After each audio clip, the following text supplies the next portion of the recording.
Questão 2. Marque a alternativa correta em relação à vigência e aplicação da Lei 8.078. Ela tem um apelido. Qual que é essa Lei 8.078? Código de Defesa do Consumidor. Beleza? Vamos lá. O Código de Defesa do Consumidor é norma principiológica. Comentei com vocês no início da aula. Até aí está o quê? Correto. Que se aplica a todos os casos onde esteja presente uma relação de consumo, tais como contratos de financiamento, de seguro e de locação. Gente, locação? Não. Locação? Não. Existe uma lei que disciplina a locação. Eu coloquei até ali na frente, Lei 8.000, eu acho que está no outro exemplo, 8.245, se não me engano. É a lei do inquilinato. Ok? Locação? Não. Agora o restante das normas, sim. O locação matou a questão, tá? O Código Civil de 2002 revogou parcialmente o CDC. Jamais. Não revogou, não. A questão já está errada já no seu enunciado, ok? Está no iniciozinho lá do enunciado.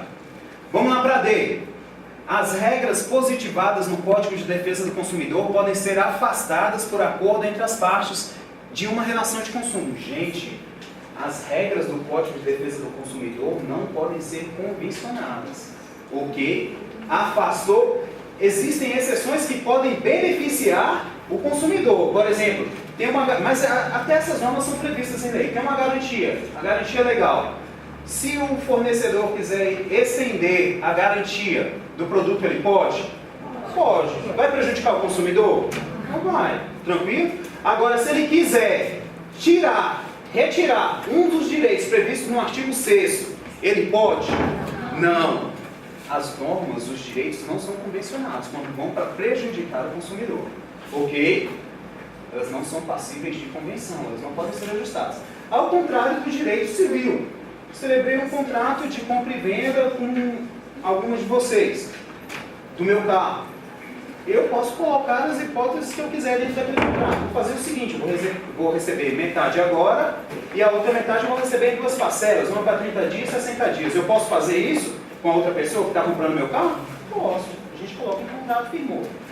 Não há possibilidade de se mudar regras, principalmente direitos, subtrair direitos do artigo 6º do Código de Defesa do Consumidor. Ok? Se colocarem, vamos supor, no contrato de adesão, que você abre mão da inversão, do direito de inversão do ônus da prova, ele vai ser válido? Não vai ser válido. Ok? Vamos lá. Os Estados e o Distrito Federal podem legislar livremente sobre direito do consumidor, o que possibilita que, em certos entes federativos, seja afastada a aplicação de alguns dispositivos da lei. Não, gente. Olha só o que a questão trouxe. O Estado e o Distrito Federal eles podem legislar, sim. De acordo com o artigo 24, inciso 8 da Constituição, eles podem. Eles vão legislar e o parágrafo 1º vai dizer, parágrafo 1º do artigo 24, de forma complementar, ok? Cabe à União ditar as regras gerais, Estados e Distrito Federal, regras específicas, ok? Então, o que ele está dizendo ali é o seguinte, que eles podem legislar e, por isso, não são aplicados determinados dispositivos aos entes, pessoas jurídicas de direito público, no caso que ele quis dizer ali. E não tem absolutamente nada a ver com isso, ok? As regras do CDC se aplicam sim. Então, a questão correta é a letra C. A insuficiência do consumidor e sua vulnerabilidade. Quem puder destacar esses 2 termos aí no caderno de vocês, vulnerabilidade, hipossuficiência. Gente, essa palavrinha vulnerabilidade é tudo no direito do consumidor. Beleza? É tudo. Ela vai definir exatamente quem é consumidor e quem não é. E se não tem consumidor, a gente não tem o quê? Relação de consumo. Se não tem relação de consumo, não se aplicam as normas de Código de Defesa do Consumidor. Tranquilo? Vamos lá. Questão 3. A Lei 8.078 de 90 define os elementos que compõem a relação jurídica de consumo. em seus artigos 2º e 3º.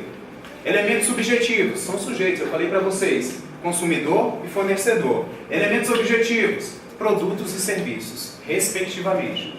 Segundo estas definições, podemos afirmar que fornecedor é toda pessoa física ou jurídica, pública ou privada, nacional ou estrangeira, tá? Nacional ou estrangeira. Estrangeiro também pode ser fornecedor. Bem como os entes despersonalizados. Não tem personalidade jurídica. O exemplo que eu dei de quem? Da diarista. Tem personalidade jurídica diarista? O vendedor de cachorro-quente que fica na frente do curso em foco. Ele tem personalidade jurídica? Mas se aplica, tá? Que desenvolvem atividades de produção, montagem, criação, construção, transformação, importação, exportação, distribuição ou comercialização de produtos ou prestação de serviço. Gente, igualzinho, lindo, maravilhoso, igualzinho ao artigo 3º do CDC, tá? Vamos lá. Olha só o que o pessoal colocou aqui. Serviço é qualquer atividade fornecida no mercado de consumo. Certo? Certo. Mediante remuneração, inclusive as de natureza bancária. Certo? Financeira, de crédito e securitária. E as decorrentes das relações de caráter trabalhista. Está aí o erro. Beleza? O erro está ali no finalzinho. Uma coisa que eu quero chamar a atenção para vocês. Prestação de serviço mediante remuneração. Prestação de serviço mediante remuneração. Beleza? Se um amigo, sei lá, porque gostou do seu rosto, te achou simpático, pode deixar que eu vou fazer um serviço de jardinagem na tua casa. Né? Um dos alunos, professor, gostei da tua aula, vou ir lá fazer um serviço de jardinagem na tua casa. Beleza? Beleza. Aí ele vai lá e corta todas as árvores no meio. Vou poder utilizar de graça. Falou que ia, eu achei inconveniente, deixei. Ele cortou as minhas árvores lá, as flores da mulher, tudo no meio, deixou tudo detonado. Eu vou poder utilizar, aplicar nessa relação as normas do CDC? Não. Então vou fazer. Vou ficar no prejuízo? Não, talvez não. Eu posso usar de outras normas. Código Civil. Não vou usar do quê? Do Código de Defesa do Consumidor. Tranquilo? Beleza? Vamos lá. Lá no 3, consumidor é toda pessoa física ou jurídica que adquire ou utiliza produto ou serviço como destinatário final. Equipara-se a consumidor à coletividade de pessoas, ainda que indetermináveis, que haja intervindo nas relações de consumo. Certinho, nos termos do artigo 2º. O inciso 4 vai dizer, né, o item 4 da questão, produto é qualquer bem imóvel, imóvel, material e imaterial. Certinho, alternativa correta, letra C. Beleza, vou ter um lembrete ali para que eu não esqueça. Gente, vou falar com vocês de um assunto importante, um assunto que define questões. Para se definir consumidor, a doutrina tem utilizado 3 teorias. Okay? Teoria maximalista, teoria finalista e a teoria finalista temperada. Está ali no slide, você pode anotar no seu caderno. Para a teoria maximalista, consumidor é a pessoa que comprou o produto. Tu comprou o produto, você é consumidor. Para a teoria maximalista. Adquiriu o produto, é consumidor. Ok? Ela é bem geral. Adquiriu o produto, consumidor. Teoria maximalista. Agora, as teorias finalista e finalista temperada, elas têm, digamos, peculiaridades. Tá? E a gente vai tratar delas agora. Elas são um pouquinho mais complicadas.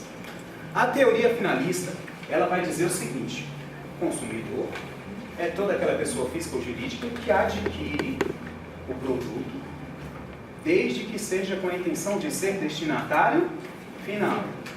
E ela diz o seguinte, que a pessoa tem nessa relação vulnerabilidade, ok? Destinatário final, vulnerabilidade. E ela trata de forma genérica essa vulnerabilidade.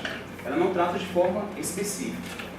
A teoria finalista temperada, ela vai dizer o seguinte: consumidor é toda pessoa física ou jurídica que adquire o produto. E, ao adquirir esse produto, ela se encontra numa situação de vulnerabilidade com relação ao consumidor, ok? Independentemente de colocar ou não o produto na cadeia de produção. É um pouco mais difícil. Se estiver presente a vulnerabilidade dela com relação ao fornecedor, estabeleceu-se a relação de consumo. Vou explicar para vocês. Um médico que tenha comprado para sua clínica um aparelho de ecografia, ok? O médico sabe operar esse aparelho? Sabe. Comprou e colocou lá. E aí, ele vai utilizar para quê? Para as consultas. Concorda que ele vai utilizar para uma prestação de serviço? O médico não vai utilizar para uma prestação de serviço? Vai. Pela teoria maximalista. Aí o que aconteceu com o aparelho? Pifou. Não funcionou. Pela teoria maximalista, existe relação de consumo? Existe. Comprou, caracterizou. Pela teoria finalista, existe relação de consumo? Porque ele não comprou como destinatário final. Não. Tranquilo? Para finalista temperada, que é adotada pelo STJ e pela corrente majoritária, existe? Existe. Porque em relação à empresa que fornece aquela maquinazinha lá de tirar a ecografia, o médico é vulnerável. O médico tem condição de conhecer todos os componentes daquela máquina? Ele tem como saber que todos os componentes daquela máquina estão funcionando? Não tem, ele não tem conhecimento de eletrônica, só se ele tiver conhecimento de eletrônica. Mas a princípio parte do princípio de quê? De que ele é médico, ok? Que ele não tem conhecimento. Então, nessa situação, ele é ou não vulnerável? É, mesmo utilizando a máquina da prestação de serviço. Cuidado, gente. O STJ tem decidido nesse sentido, ok? E a doutrina majoritária tem optado por essa corrente, por essa teoria. Beleza? Beleza, ó. Desculpa pelo beleza. Beleza? Tranquilo? Então tá, vamos lá. Em relação ao entendimento predominante acerca do conceito de consumidor, é correto afirmar que aquele que se hospeda em uma pousada não pode ser considerado consumidor em relação àquele estabelecimento. Falso. Se tu se hospeda numa pousada, tem o quê? Uma prestação de serviço da pousada para você. É sim, relação de consumo. A utilização do produto ou serviço como destinatário final é dispensável no caso de pessoa física consumidora? Não, porque a pessoa física, ela pode ser o que também? Fornecedor, por isso que não é dispensável. Quem dispensa, qual teoria que dispensa? A maximalista, não é a predominante. Tranquilo? O locatário de um apartamento pode ser considerado consumidor em relação ao locador? Não. Olha lá o número da lei. Lei 8.245, tranquilo? O professor estava certo. Ela foi alterada pela Lei 12.112 de 2009. É a lei do inquilinato. Às atividades de locação, às relações de locação, né? Locação de imóvel, aplica-se Lei 8.245. Vamos ler a coletividade de pessoas, desde que determináveis. Desdetermináveis? Indetermináveis. Então está errado.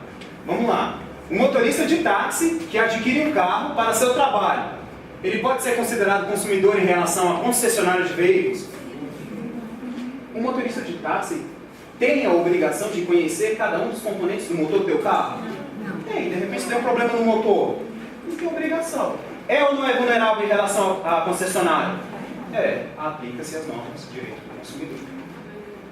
Conseguiram entender o enunciado da questão? Gente, aonde é que está digamos assim, a decisão final, né, dessa questão? Lá no seu enunciado. Segundo entendimento predominante, que vocês sabem que é qual? Teoria finalista temperada. Tranquilo? Avancemos. 5. A respeito dos conceitos de